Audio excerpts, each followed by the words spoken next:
be seated. Have a seat, everybody. Good morning. Morning, Joe. Almost noon, I guess. It's not really morning. How y'all doing? Feel like you're so happy to be here. My name is Karen Thomas. I'm a district court judge here in Campbell County, along with Judge Blau, and we are set for a jury trial today. I wanted to talk to you all first before I turn you over to the questioning of the attorneys, so we could kind of, talk a few things through. I'm going to ask a few questions, kind of have a discussion about what's going to happen.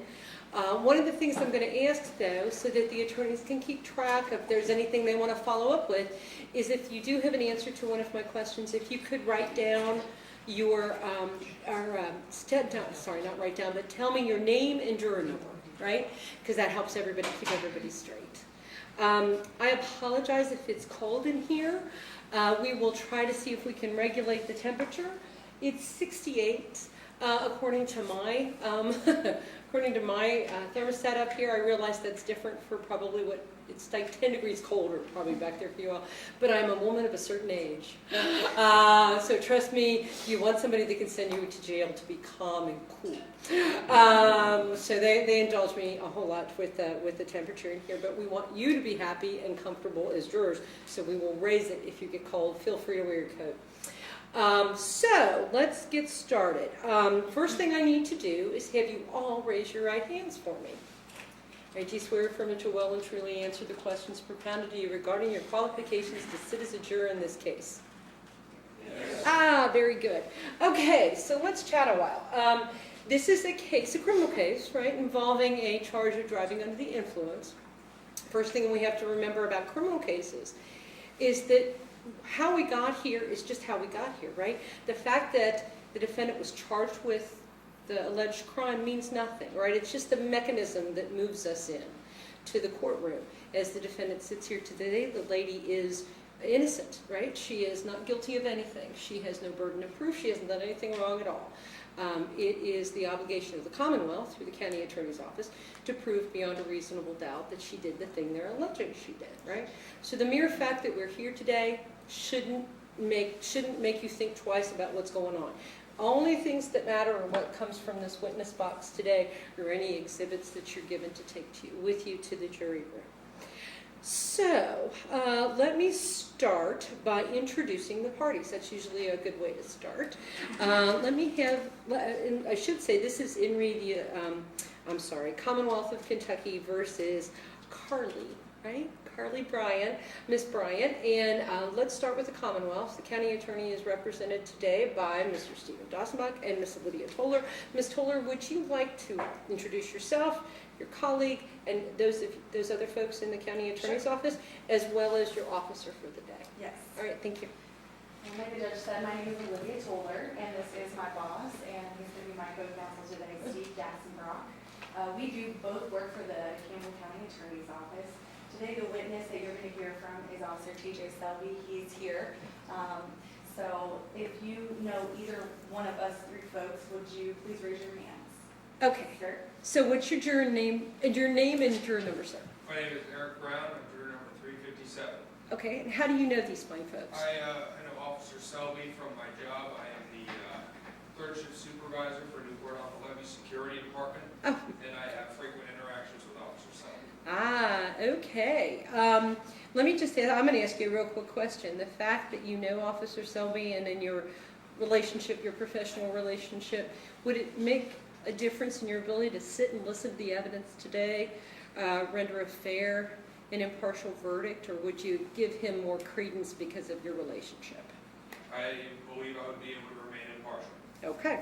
All right. So now probably what's going to happen is the attorneys might ask you some more questions about those issues, but I want to at least start that conversation going. All right?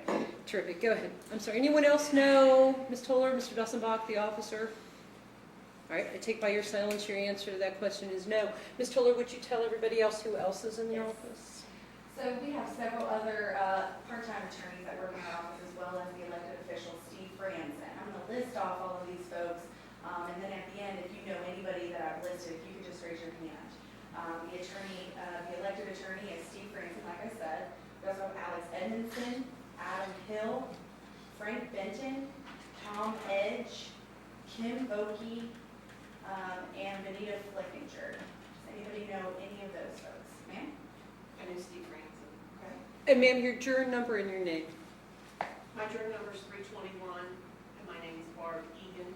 Miss Egan, how do you know Mr. Franson? I know him from church, I know his wife, his kids and our kids, you know, play sports together. Okay, the fact that you know Mr. Franson, and he is the county attorney, and technically their boss, would that make it difficult for you to sit and listen to the evidence today and render a fair and impartial verdict? No. Okay. All right, and once again, they might ask you some more questions about that later on, but I'm satisfied. Go ahead, Ms. Tiller. Anybody else know any of those folks? Yes, ma'am. I think I might know Tim Vokey. Okay, and how do you know him? Is it him? It's a him. I can't. Okay. So maybe not. Okay. Okay. Anyone else? No? Yep. Okay, thank you very much. Thank you. All right, and Mr. Forman. Mr. Forman today is representing Ms. Bryant. Mr. Forman, would you introduce yourselves to the ladies and gentlemen of the jury, giving your associates and introducing your client as well? Absolutely, Judge. Thank you. My name is Larry Forman. I practice law in Louisville, Kentucky, about 1.5, 2 hours away from here. I currently have one associate working for me. His name is Benjamin Potash. And seated to my left is Ms. Carly Gabrielle Bryant.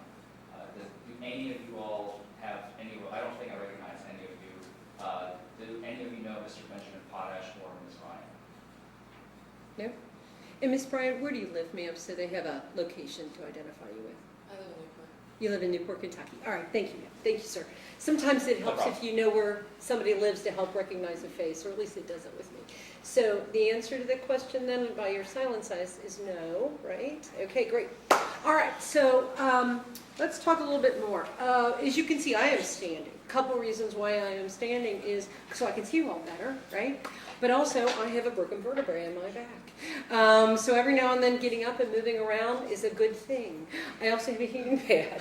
Maybe that's why it's so cold in here, is because I have a heating pad. So I do things to help my back so that I can, you know, sit all day.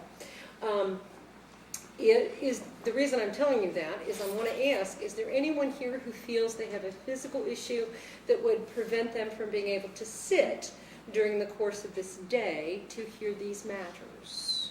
Anyone? Because, you know, if you need to get up and move around, all you have to do is let me know, and I'm happy to let you stand up. You'll get, you know, because I'm going to be up and down just because I'll need to stretch. All right, I take by your silence then your answer to that question is no. Now, we started a little later than anticipated. We had some technical difficulties with our video and computer system, so it's all my fault. Technology is an interesting thing. When it works, it's great, right? When it doesn't, disasters occur. So I apologize for the late start. I would anticipate being done by 4-ish. We could go later, though. I can't guarantee it. So I'm anticipating 4-ish, but it could be later. Is there anyone who can't stay for that period of time? You know, that you have a doctor's appointment you can't miss, or, you know, issues with babysitting or anything like that? Yes, ma'am. I'm juror 385, Stephanie Bell. I just need a minute to make arrangements for somebody to do a pickup for me. Okay, and we will let you have that. Okay. That'd be great. No problem. Thank you. Anyone else? No? Oh, you're all so wonderful. Thank you. Now, it's my understanding that this is really your last day, right? They told you Friday, didn't they? But we will do. We brought you down for one more day. We wanted you so badly, we wanted you one more day. Well, I can't tell you how much I appreciate the fact that you're here. Our system won't work unless we have people to come in and hear evidence and render verdicts, because it's important that the citizens have that function, right? So I'm so happy you're here. I know that probably not many of you are thrilled to have jury service. You've had it for, what, 3 months now? Is that what it has been? I know that probably most people aren't. I've had jury service 5 times. Not since I've been a judge, but while I was a law student, and then once I was a lawyer, it just seemed to keep happening. I know I was the only happy person in the room that had jury service. I was a trial attorney by profession, so I was in 7th heaven, you know. Got to be on a jury. It was, you know, it was great. My fellow jurors were annoyed because I was so happy to be there. So I understand. It's a pain, right? You're giving up work, you're giving up personal stuff, and you're making that whopping, what, $12.50 a day. So I understand it's a bother. But once again, I really appreciate your attention and your being here. That being said, and since you've been at this so long, let me ask, show of hands, who has actually sat on a jury during this last 3 months? Oh, you got to be kidding! None of you have. All right, all right. So nobody sat on jury this last 3 months. That's totally and completely amazing. Next question: has anyone ever had jury service? I got some hands. All right, let's start with the lady in front, ma'am. 321 Park, Eden, about 30, 40 years ago. Okay. Was it a criminal case, a civil case? Do you remember? It was somebody exposing themselves. That's a criminal case. Do you remember the outcome? I think we convicted him. Okay, all right.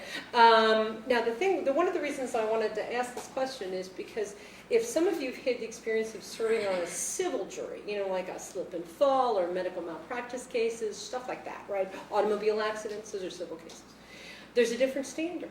The standard in a civil case is by a preponderance of the evidence, more likely than not, versus a criminal case is what we have today and what the lady saw, which is a beyond a reasonable doubt standard, right? It's the highest standard we have in terms of burdens of proof because you're sentencing somebody in a criminal charge, right? It should be that way.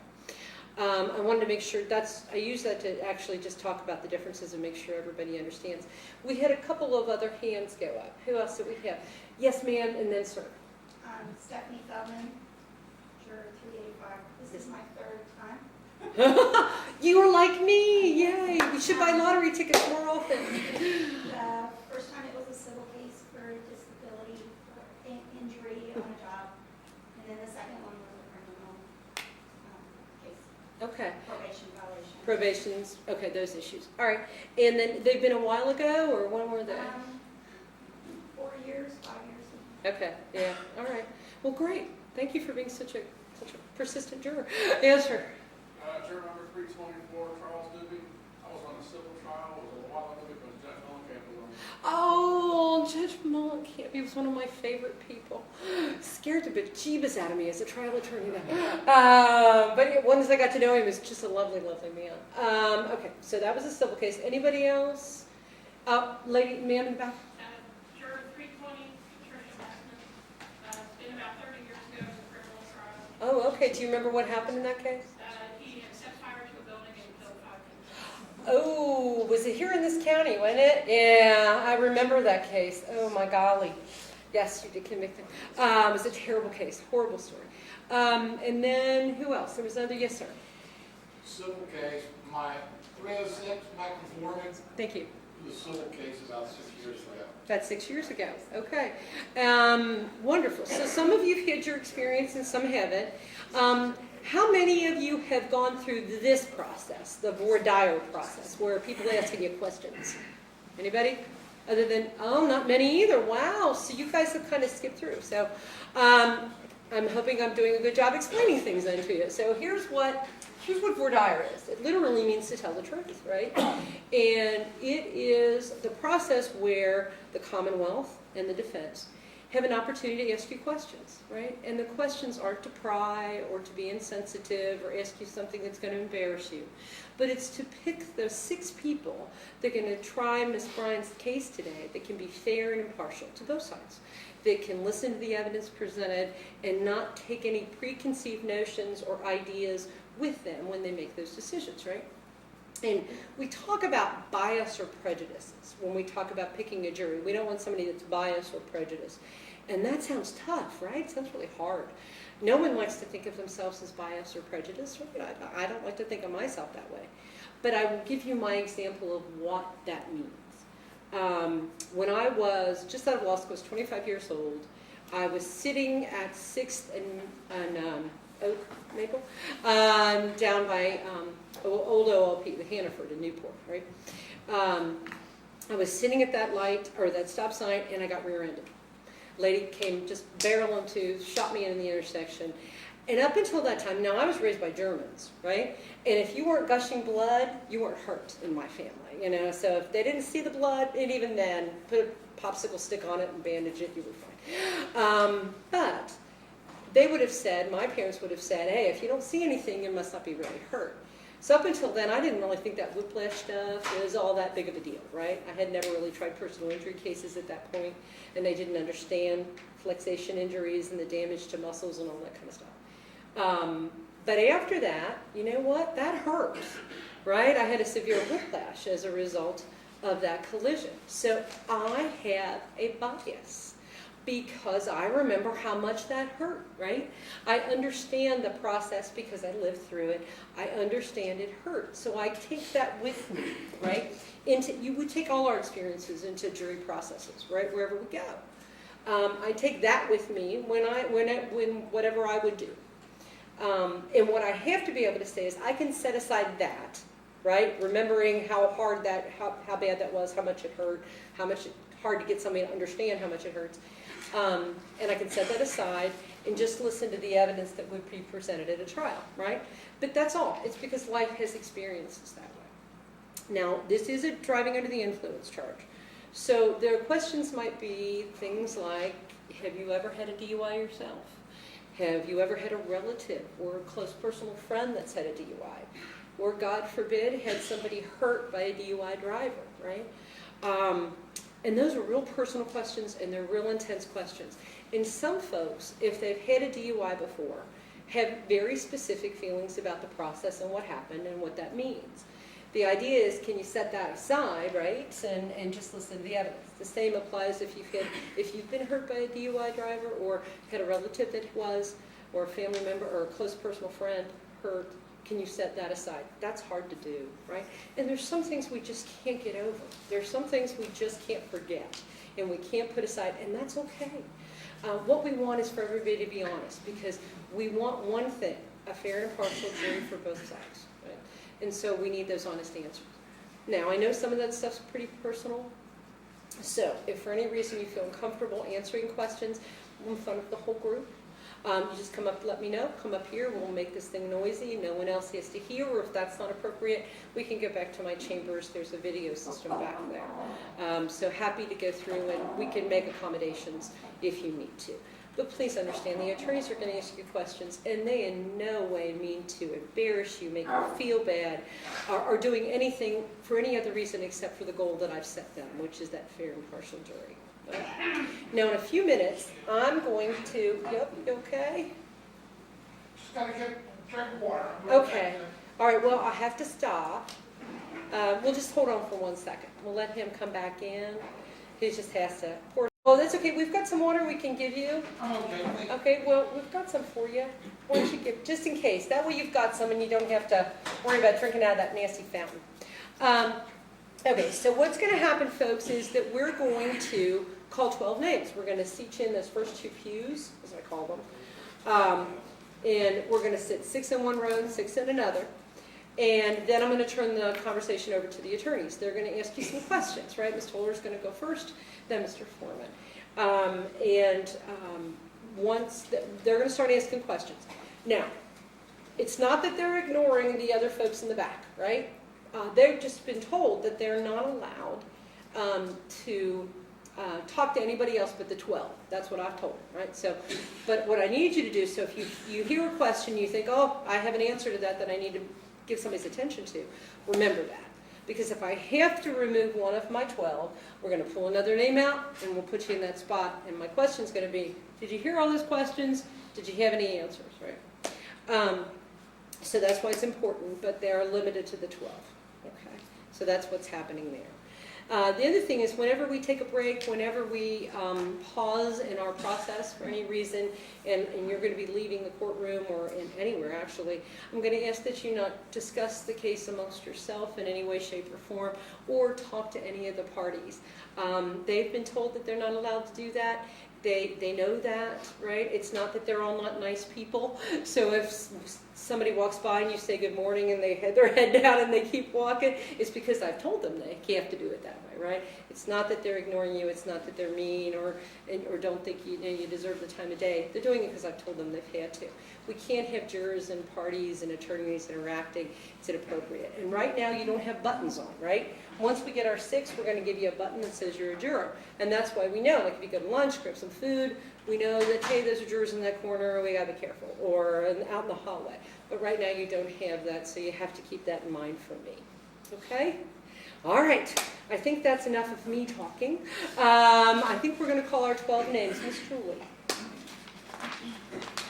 Number 343, Tim Smith.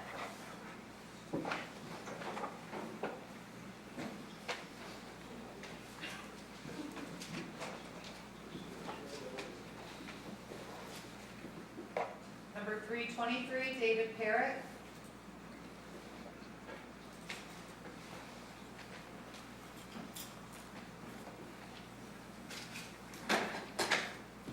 Excuse me. Number 399, Michael Swango.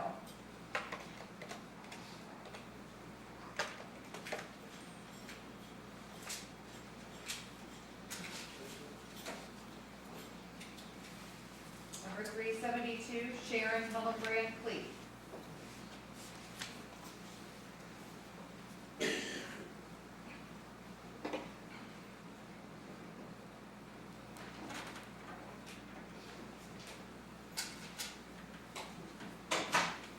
Number 402, Christina Wolf.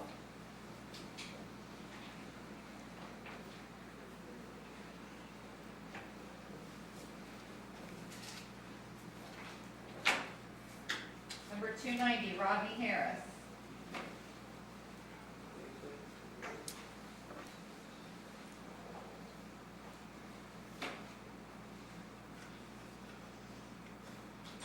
Number 406, Tim Amen.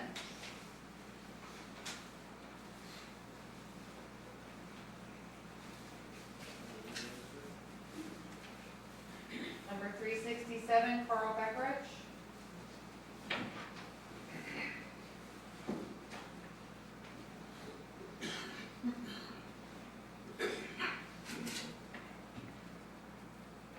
Number 321, Barb Egan.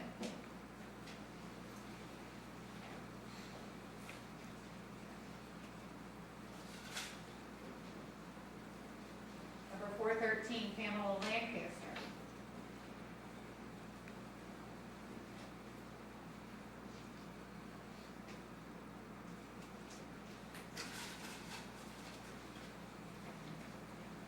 Number 320, Patricia Messman.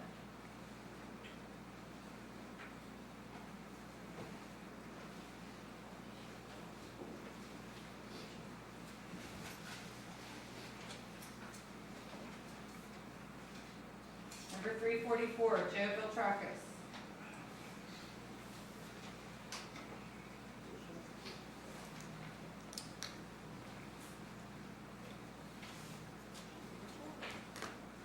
All right, and we have everybody situated. Mr. Clerk. Good morning, everyone. I'm going to focus on the people in the front 2 rows, just because I know we're going to pay for you guys, so I'm not ignoring you, but I'm going to focus on you guys. Just want to let you guys all know that this is my very first jury trial ever, so please bear with me and remain patient, as I may not be nearly as smooth as Mr. Forman or any other attorney that you've seen, which is part of the reason why Mr. Dassenbrock is here with me today, just to make sure that I do everything correctly. If I have any questions, I may consult with him just so that I make sure that I do what's appropriate and correct. Does anybody have a problem with me consulting with my notes or Mr. Dassenbrock in order to assist me today? No? Thank you. All right, as you've heard, this is a DUI trial, so I'm going to ask you a few questions in regards to some of those items, and then we'll get you guys started with questions, okay?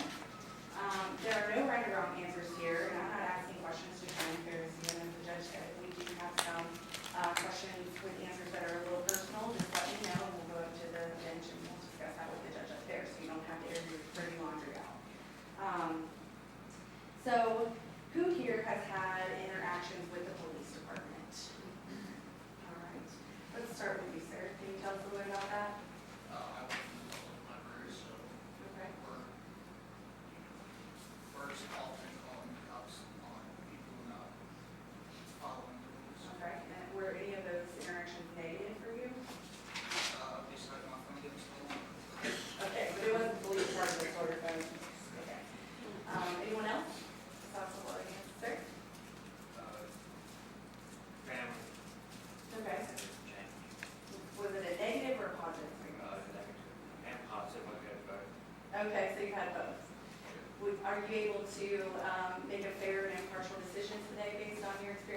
Probably not. Probably not? No. Why is that? Just personal bias, I would say. What do you mean? I have an opinion about DUI. Okay, and what is your opinion? If you don't mind me asking? I would be trying to say the person is not guilty. Okay, and is there any particular reason why you say that? Just based on family experience over time. Okay, so you feel like you probably could not be impartial today? I would say I would not. Okay, all right. And anyone else experience with police? Yes, next. We'll just go down the line. I'm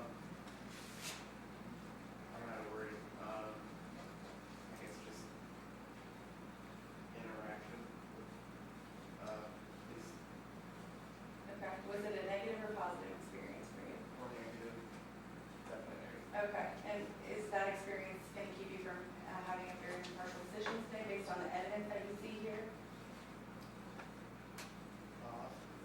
Possibly, okay. All right, were any of your experiences due to drunk driving? No, okay. And sir, next? Yeah, that's positive. Both positive, okay. And would you be able to have a fair and impartial decision today based on the evidence that you see here? Okay.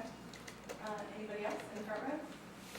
We used to do payment interaction with the cops. We just made a call on Saturday because we did a raccoon. Oh, okay. So negative in one way? That was positive. I got rid of it. Okay. He was at my front door. I couldn't get out. Oh, my goodness. And he said he was sick. Oh, Yeah. what did they do with him? You want me to tell you? Oh, no, I don't want to know. Shot. Oh, my But he God. was diseased. He said, because he wouldn't have been out in the daytime like that, and he was moving real slow. Oh, poor thing. Yeah, that's what he said. But I Oh. Anyone else? What if you're friends with a cop Well, on a regular basis? is that a good thing for you, or? Well, is he's it a nice cop. Right. Okay. Okay. Yeah, I see him over there every weekend. So you like it, he's a good guy? Yeah, Okay. he might not, I don't know. Okay. You think you can make a fair and impartial decision based on having a friend as a police officer? Okay. Okay. Anybody else? I just got a few traffic tickets. Few traffic tickets? Nothing that could impact your decision today? Gotcha. Okay. Anybody had any family members or friends that have been, or even yourselves, charged with or convicted of a DUI? All right, let's start it over here in blue. Can you tell us a little bit about that? Yeah, it was about 38 years ago. Okay. I was 90 now. Okay, so it was your own personal conviction. Were you convicted? Yes, I was. Okay. Did you believe that you were guilty of a DUI? Back then I did, but now I can't. Now you do. All right, and sir? Yeah, I've had a DUI. All right. Okay. Did you think that, were you convicted? Yeah. And your friends? Well, I took a plea deal, so I guess I was convicted. Okay, all right. So you believe you were guilty of that?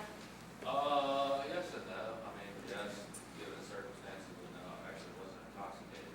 Just a urine sample that came back dirty because it was at the time that the urine sample was dirty. I was convicted because that was the third proof. Okay. So based on that experience, are you able to make a fair and impartial decision today? Yeah. Based on the evidence? Yeah. Okay, Yeah. all right. Anyone else? Yes, ma'am. I personally have never been to DUI. I know people, their kids or somebody have. I don't know anybody that's gone to a trial. I think they paid a fine. Okay, all right. I think I remember. Got it. Anyone else? Yes, sir. I've had DUI. Okay. 82. In 82? All right, were you convicted? Yes. And No contender. there was what? I plead out. Oh, okay, all right. So did you feel that you were guilty of that DUI? No, I pleaded it out. Yeah. Okay, did you get a lesser charge? Yes. Okay, so you didn't get convicted of the DUI, you got a lesser charge? I did 3 days Okay. at that time. Drake in Ohio. Oh, in Ohio, okay, gotcha. All right. So a DUI has two elements that we kind of look at. One of those elements is that you take a test and your blood alcohol level is above 0.08. There's also an option where if you don't take a test but, and so there's no scientific number, but you're over the influence or you're intoxicated. You're under the influence of alcohol, so maybe you don't have that .08 level, but you're still intoxicated. So does everybody understand that there are two separate ways you can be charged with a DUI? I don't understand the second. So Okay. we're talking about behavior? Well, you know, if, let's say, for example, if there's a refusal, so we don't have a .08 or any numbers, no scientific number to tell us what the level was. So you can still be convicted of a DUI if you're under the influence of alcohol while you're driving a motor vehicle. My point is, how do you know how, are you saying by their behavior? Correct. I mean, and I'll ask you some questions about that here in just a few minutes. I just wanted to make sure that everyone's clear that just because there's not the scientific number, you can still be under the influence. Would that be like walking the line or the pencil thing with your eyes, I guess? Right. So does everybody understand that there are field sobriety tests? Okay. And that those tests are standardized. Does everybody understand that as well? So that's the same test for every single person that gets pulled over and is thought to have been under the influence. Does everybody know kind of what those field sobriety tests look like? Okay. So you know that they have the. Yeah, I think you're straying too far into Okay, that's testimony. fine. I can. You don't need to come up. That's Yeah. fine. You can explain to them that they're standardized field sobriety tests that the officer uses in making a determination of whether or not to arrest somebody. That's what they are. And the officer will testify as to those, right? So you'll hear that coming up. I just don't want the attorneys testifying to you. I want you to hear from the body. Well, here's my question. If somebody gets pulled over a lot and they get put through a lot, they know exactly what's expected of them. If somebody never gets pulled over and they don't know what's expected of them, I mean, I personally struggle with my balance sometimes. Mhm. So my point would be, if somebody's been pulled over 5 times, they know, they want to get their stuff together and go, okay, I know I need to do this, I know I need to do that. You know, if it's the same test every time, if I have never been pulled over before, maybe I just struggle with balance or, Mhm. that's my question. And you know, I think the officer's going to testify and clarify those issues for you. There are answers to those questions. And Ms. Toller and Mr. Forman can certainly elicit that information so that you can have that clarified for you. There's an answer. I just can't tell you. Don't you just love that? I can tell you. I can't tell you the answer. I'm sorry. Go. All right. Has anyone ever seen anyone under the influence of alcohol? All right. And how did you know those folks were under the influence? What kind of things were happening to give you that impression? Okay. Okay. Anyone else? Vomiting. Okay. What do you mean by that? Okay. Okay. Anyone else? Balance and passing out. Very good. Sorry, sir, I didn't hear you. Okay, all right. Do you believe that you have to be falling down or slurring your words or vomiting to be under the influence? Think you can be under the influence even if you're not doing those things? You could, if you take some medicine, like if you have to take like doctor medicine, you can use for or maybe if you have a balance issue, that's like a medical, and you can be doing that too. Okay. There's other ways, I guess. Okay. Let's see here. Do you think that you have to smell like alcohol to be under the influence? No? Is it helpful if you do smell like alcohol to determine that you're under the influence?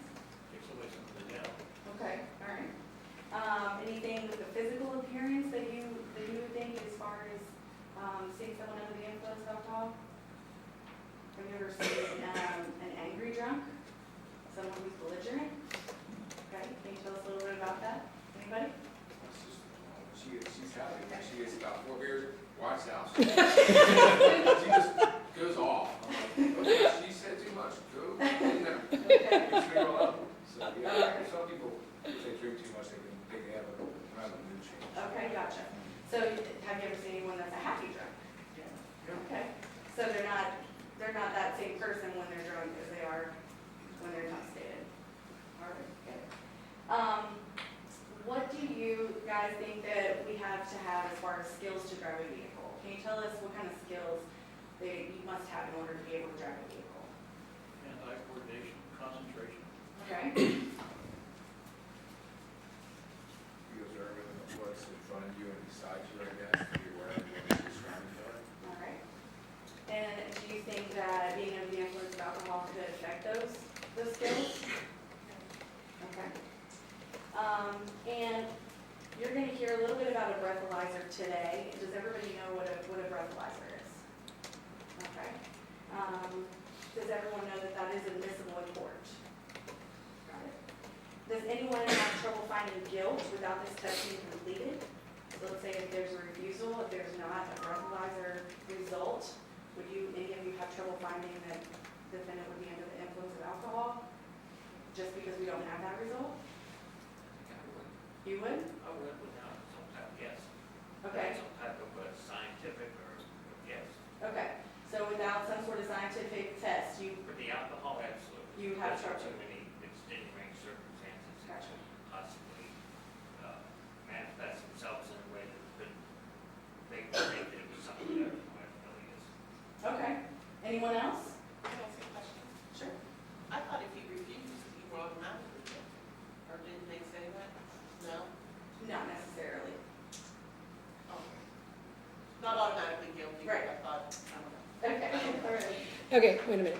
All right, so if there's a refusal, the refusal can be considered by the jury, right, for what it's worth, for whatever the jury thinks its value is. If it proves something, if it doesn't prove something, if it's reasonable, if it's unreasonable, the jury is allowed to consider the refusal in their finding of guilty or not guilty.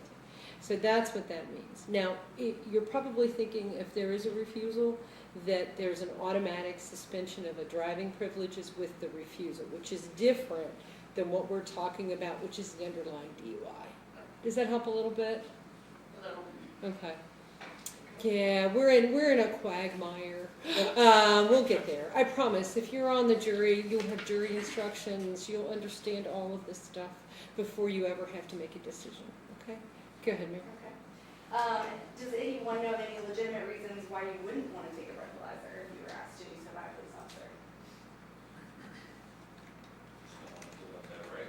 Okay, Personal preference. That's right. all right, Fifth Amendment right, something from there. okay. Question, are there ever false positives that we have? And that's something we'll discuss as well. So, has anyone ever been advised not to submit to a breathalyzer? No? Okay. If you were intoxicated, do you think you would submit to the breathalyzer? Or if you weren't intoxicated, would you submit? Sir, you would submit? Okay, all right. I take it. Gotcha. That's either way. Either way? Either way, that's your number. Right? That way, if you're not drunk, you can prove that you're not. Okay, So I would take it. all right. Anyone else? Has anyone ever seen a person under the influence having trouble following instructions? No? Do you think that's a possibility of being under the influence, that someone that would have a harder time following instructions? Okay. Let's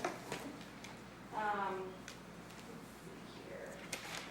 Does anyone here not drink any alcohol ever? Sir? Never? Okay, but do you have friends and family that do? Okay. So you're usually the designated driver? No, you're not? Well, you're lucky then, aren't you? All right, sir? You don't drink? Okay. Never? I drank about 6 years ago, but I worked for Forman, so I don't get my top test last about Gotcha. All right. Let's see here. Does everyone understand that officers have been trained to detect if someone is under the influence of alcohol? Everyone understands that they have certain standards that they have to follow? Okay. Does everyone understand that driving is a privilege and not a right? That it's not something that you're required to have? Does everyone here have a license? Does everyone here drive? You don't drive? Okay, you do. All right. It wouldn't be a hardship for you to not have a driver's license?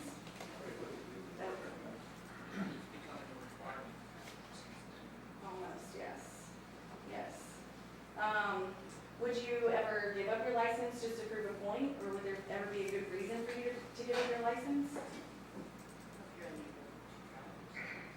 Okay, so if you're unable to drive for some reason? Okay, anybody else?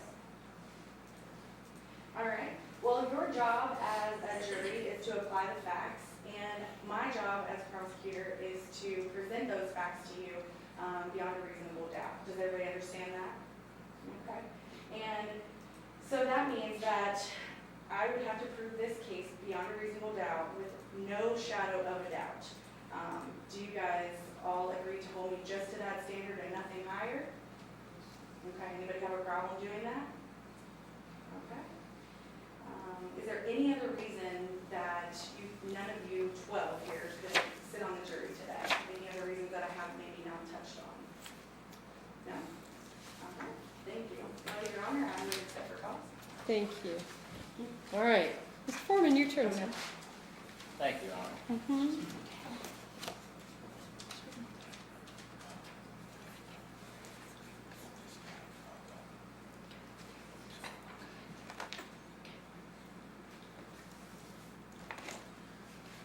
Good afternoon. Once again, my name is Larry Forman, and I represent Ms. Carly Bryan. I had actually a spiel prepared, and I'm quite surprised. I've tried a few cases by now, quite a few, and I've never had such an informative judge, and I thanked her earlier for giving me an introduction. This is by far one of the most comprehensive judicial voir dires I've ever had, so I'm going to keep you here a lot less than I expected. So I'm going to skip all those questions that I normally go through. But I still want to cover just something we've already touched upon, but it's kind of a confusing notion for a human being. For instance, here's the question. How many of you, when you walked in here today, this is what the legal system, by the way, is asking you to do as a juror. How many of you, when you walked through that door, sat down and thought, your first thought was, what is Ms. Bryan, or this person, because you didn't know her name at the time, what is this person innocent of? Right? It is a logical leap that the law is asking you to do. So, and again, I won't rehash it, I just wanted to touch on it. The burden is on the Commonwealth, we have no burden. Now, I want to ask you all a question, and the second question, and I'm warning you ahead of time, it is a trick question, okay? What is my burden? We talked about their burden. What is my burden? Can anybody tell me?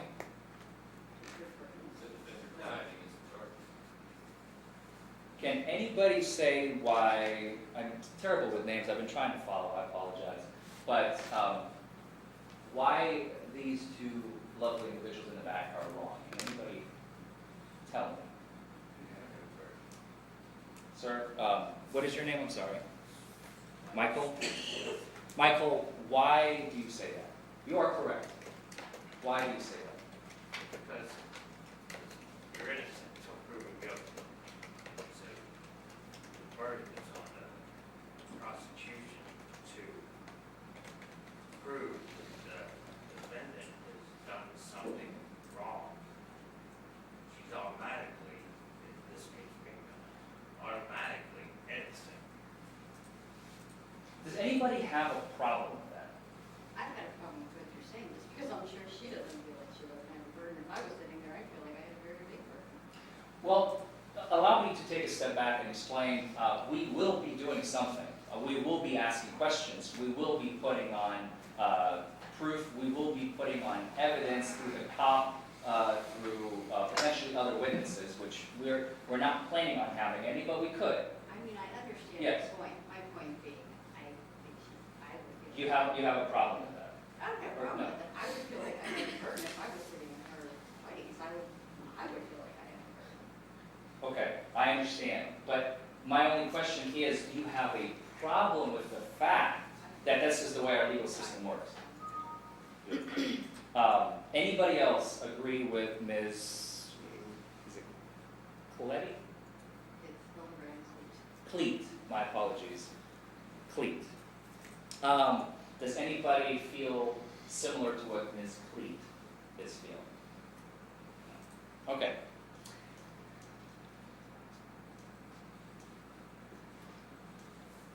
Again, I'm just skipping over most of these.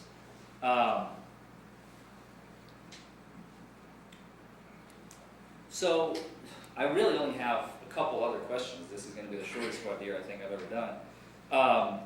Who has ever heard the slogan, "It is illegal to drink and drive"?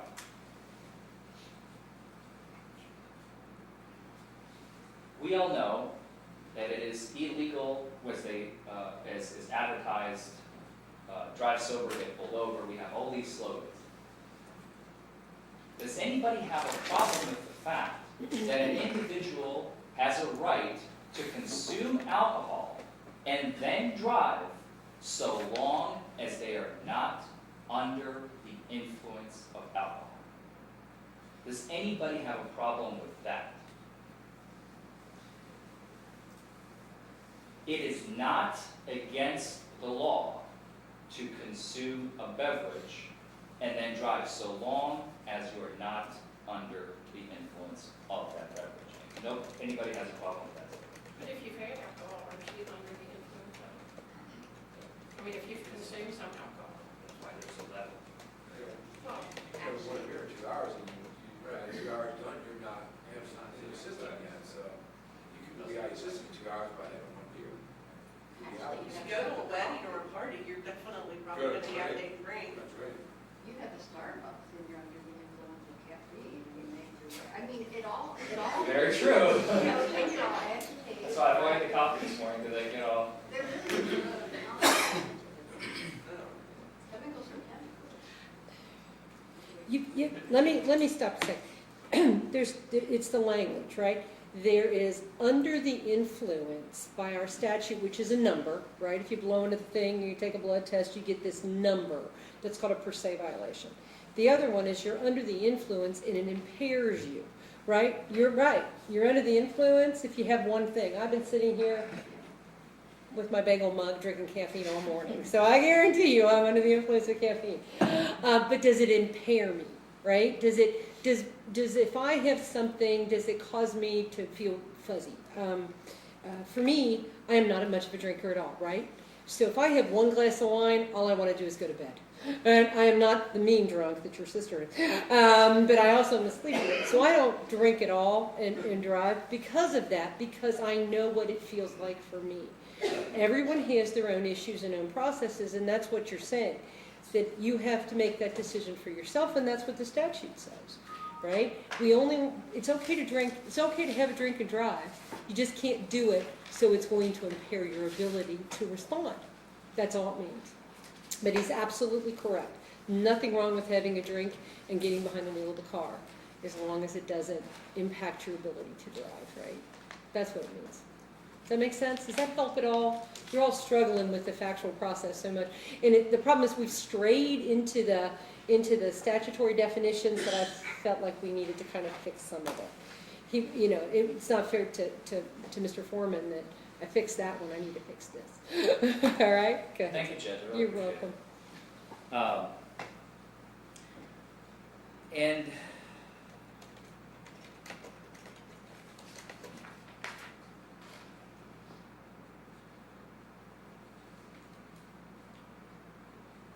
yeah, I'm sorry. I believe some of you have, Bart, you've served on a criminal jury before. You said it was a long, long time ago, am I right? Yes, it was. Yeah, so do you remember much of that experience at all?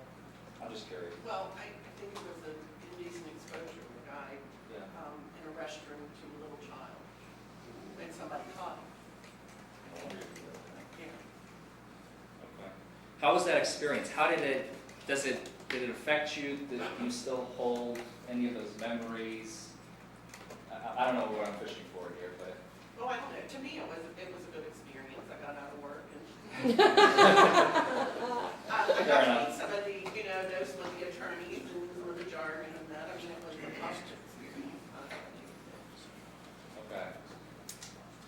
I mean, these are really all the questions I have for you all. Thank you for being so attentive and hope to see you on my jury. Thank you. Except for costs, sir. I'm sorry? You accept for costs, sir? Yes, yes, Your Honor. All right, thank you. All right, so ladies and gentlemen, here's what's happening next. I gotta stand up to see you. So here's where we are. What we're gonna do is we're gonna let the attorneys do some administrative stuff, right? So they have a few things they have to tend to. We're gonna take a 10-minute break, so 10 till 1, I need you back here. And then we're gonna pick our 6, right? And then after that, we'll have a conversation about lunch, right? Let's see how hungry you are and what the 6 want to do, right? But I want to wait until after we get the folks that are going to wind up in the jury box before we have that conversation. So I need you all to come back. We're not done. You know, I need you all. Just because you're not in the 12 doesn't mean you can leave. So please don't talk about the facts. We've got our toe in the door, and that's all we're doing, right? Don't think about the facts. Don't worry about the statute. Don't think about what the law says. None of that stuff for right now, right? I promise you it will all made clear to you by the time you're done today. We're going to take a 10-minute break. I'll see you back here at 10 till 1. Court's in recess. All right. Thank you.